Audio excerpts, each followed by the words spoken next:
మీ business ఏదైనా మీ ఊర్లో promotion చేయాలంటే అది సుమన్ టీవీతోనే సాధ్యం. ఇప్పుడే సంప్రదించండి. ఒక ప్రజాప్రతినిధిగా నేను అక్కడ పోయి ఆ ఇల్లులు కూల్చింది కానీ ఆ చెట్లు నరికించింది వాళ్ళు పరామర్శిస్తే రాష్ట్ర వ్యాప్తంగా ఈరోజు అందరు కూడా తెలిసే పరిస్థితి ఉంది.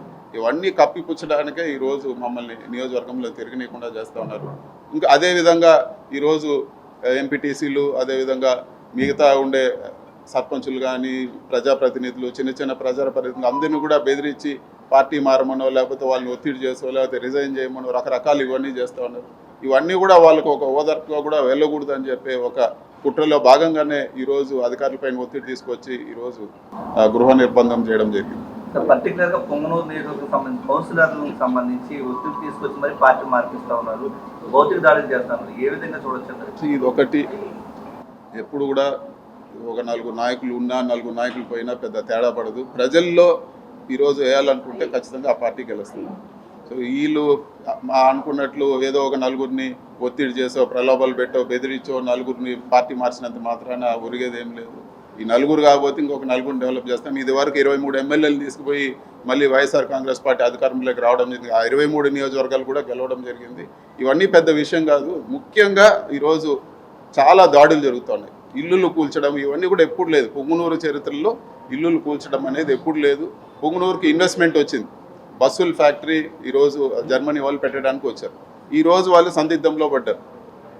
పొంగునూరుకు నష్టమా లాభమా ప్రజలు ఆలోచించుకోవాలని చెప్పి కూడా నేను కోరుతున్నాను. ఇన్ని గొడవలు జరుగుతూ ఉండి ఫ్యాక్టరీ వెళ్ళిపోతే ఇంకెవరైనా పెట్టుబడులు పెడతారా పొంగునూరులో?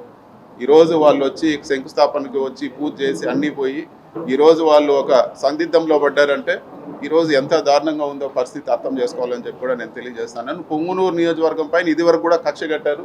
ఇప్పుడు మళ్ళీ కూడా కక్ష కట్టి ఇలాంటి చర్యలతో ఇలాంటి భయభ్రాంతులు గురి చేసి ఏ ఒక్క ఇన్వెస్ట్మెంట్ రాకుండా పొంగునూరు పక్కన ఎవరు చూడకుండా చేసే పరిస్థితి ఈరోజు వస్తూ ఉందని చెప్పి కూడా నేను మీడియా ముఖంగా అందరికి కూడా నేను తెలియజేస్తాను. అది బుద్ధి లేని వెధవలు చెప్తూ ఉంటారు. దాని గురించి పట్టించుకోవాల్సిన పని లేదు. దాని గురించి అసలు వివరణ ఇవ్వాల్సిన పని కూడా లేదు. ఈ పదవులు కావాలంటే ఎంతసేపు పెద్దిరెడ్డి ఇట్లా అని మాట్లాడి ఏదో షో కొట్టే వాళ్ళకే ఈరోజు తెలుగుదేశంలో పదవులు వచ్చే పరిస్థితి అన్నీ కూడా చూస్తూ ఉన్నాము. ఈరోజు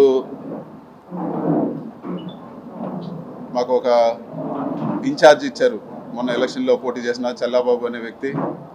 ఆయన 89 నుంచి చూస్తూ ఉన్నాం. 89 నుంచి అధికారంలో చాలాసార్లు మేము అధికారంలో ఉన్నాము, వాళ్ళ పార్టీ అధికారంలో ఉన్నింది. ఇట్లాంటి చెత్త పనులు ఇల్లులు కొట్టేది, చెట్లు నరికేది, ఆవులు దొంగతనం చేసేది ఇలాంటి చెత్త పనులు ఎప్పుడు కూడా నియోజకవర్గంలో జరగలేదు. చల్లబాబు కూడా నేను చెప్పేది ఒకటే, మేము ఒక ఇంట్లో 10 మంది ఉన్నాం. నన్ను అరెస్ట్ చేసినా నేను పట్టించుకోను, అన్నిటికీ సిద్ధం, దేనికైనా సిద్ధం. నన్ను చంపినా కూడా నాకు పర్వాలేదు. మా ఇంట్లో లేకపోతే మా తమ్ముడు వస్తుంది, మా అమ్మ వస్తారు, ఎవరో ఒక వస్తారు. ఖచ్చితంగా మేము రాజకీయాల్లో ఉంటాం. ప్రజలకు కాన్స్టిట్యున్సీలో నియోజకవర్గంలో ఖచ్చితంగా నిలబడతాం. నీ పరిస్థితి నువ్వు ఆలోచించుకో. చంద్రబాబు ట్రాప్లో పడద్దు. నువ్వు చేసింది ఏంటి? పోలీసుల పైన గొడవ చేసి నువ్వు జైలుకి పోయినావు.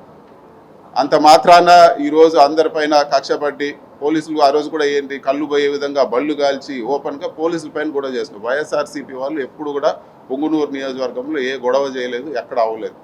ఇట్లాంటివి చంద్రబాబు ట్రాప్లో పడి నువ్వు చేసుకోవాలంటే నీ ఇష్టం అని చెప్పి కూడా నేను తెలియజేస్తా ఉన్నాను. నష్టపోయేది చివరికి ఇలాంటి చెత్త పనులు చేసి ఈ పాపాలంతా కొట్టుకుపోయేది చల్లాబాబే అని చెప్పి కూడా తెలియజేస్తాను. అదేవిధంగా ఈ మధ్యలోనే ఒకే పార్టీలో పనిచేసినాము. రాంప్రసాద్ అని మొన్న మంత్రి అయినారు. ఆయనకు కూడా ఒకటే అజెండా, ఎంతసేపు మా పేరు చెప్తేనే ఆయన పదవి నిలబడుతుంది. ఆయన కూడా నేను చెప్పేది ఒకటే, కొత్తగా మీరేమి అమెరికా నుంచో లండన్ నుంచో వచ్చింది ఏం కాదు. అందరూ కూడా ఇక్కడ చూస్తూనే ఉన్నాము. నిన్ను కూడా అందరూ కూడా చల్లబాబు కానీ లేకపోతే రాంప్రసాద్ కానీ చిన్నప్పుడు చెడ్డీలు వేసుకున్నప్పటి నుంచి అందరూ తెలుసు. ఇవేవి ఈ రాజకీయాల్లో ఏమీ శాశ్వతం కాదు. చంద్రబాబు ట్రాప్లో పడి మీరు అన్యాయం అయిపోద్దని చెప్పి నేను తెలియజేస్తానని చెప్పి కూడా ఇది చేస్తాను. Thank you.